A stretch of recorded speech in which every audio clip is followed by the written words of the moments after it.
আল্লাহ তাআলা বলে, বান্দা শোনো, মৃত্যুর যন্ত্রণা সত্য সত্যই আসবে, যেটার থেকে তুমি নিজেকে পলায়ন করছিলে, মরতে তুমি কখনোই চাচ্ছিলে না, কিন্তু এটা শুনে নাও, যে মৃত্যু তুমি কখনোই চাও না, সেই মৃত্যুর যন্ত্রণা তোমার আসবেই আসবে।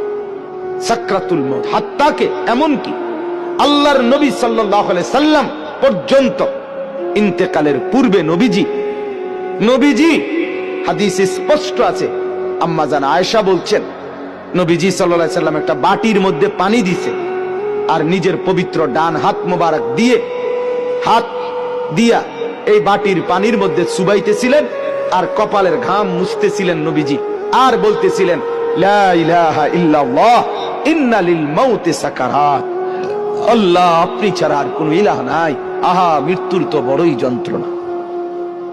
নবীজি বলতেছিলেন, খুদ রাসূল বলতেছে, যার কষ্ট হওয়ার কোনো কারণ নাই, শুধু আল্লাহ তাআলা দেখাচ্ছিলেন, বন্ধু আপনার উম্মতের হালাত কেমন হয়। নবীজি বলতেছিলেন, হায় মৃত্যুর তো বড় যন্ত্রণা।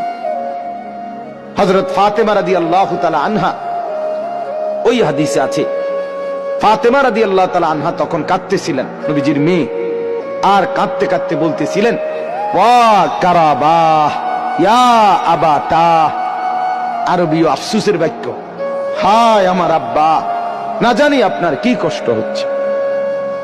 আল্লাহর নবীর সাথে সাথে বলছে, লা ইয়া ফাতেমা, না না ফাতেমা, কষ্ট হচ্ছে না, লাইসা আলা আবিকাল কারব বাদা হাদাল ইয়াউমি আবাদা। সুবহানাল্লাহ। বললেন নবী, ফাতেমা শোনো, আজকে তোমার বাবার জিন্দেগীর কষ্ট সমাপ্ত হচ্ছে, আজকের পরে আর তোমার বাবার কোনো কষ্ট থাকবে না। 23 বছর আমি দিবানিশি মেহনত করছি, কষ্ট করছি, কাঁদছি, চোখের পানি ফেলছি, পাথরের আঘাত সয়েছি, পেটে পাথর বেঁধেছি, ক্ষুধার কষ্ট, দান দান শহীদ করেছি, সারা দেহ রক্তাক্ত হয়েছে, আমার অনেক কষ্ট হয়েছে, ঠিক মতো ঘুমাই নাই, ঠিক মতো খানা খাই নাই, ঠিক মতো রাত্রিতে বিশ্রাম করি নাই, বিবিরে সময় দেই নাই, পরিবারকে সময় দেই নাই, কাউকে ঠিক মতো সময় দিতে পারি নাই, কিছুই করতে পারি নাই দুনিয়ায়, বিশ্রাম, সুখ, আনন্দ, উপভোগ, শুধু মেহনতই করে গেছি, দিয়েই গেছি দাওয়াত, বলেই গেছি দুয়ারে দুয়ারে, দাঁড়ে দাঁড়ে, বার বার বার বার বার বার বার বার। নবীজি সাল্লাল্লাহু আলাইহি সাল্লাম কিতাবের মধ্যে আছে, আরবি কিতাবে তারিখে ইবনে খাল্লিকান, 4000 বার, 4000 বার শুধু আবু জেহেলকে কালেমার দাওয়াত দিয়েছে।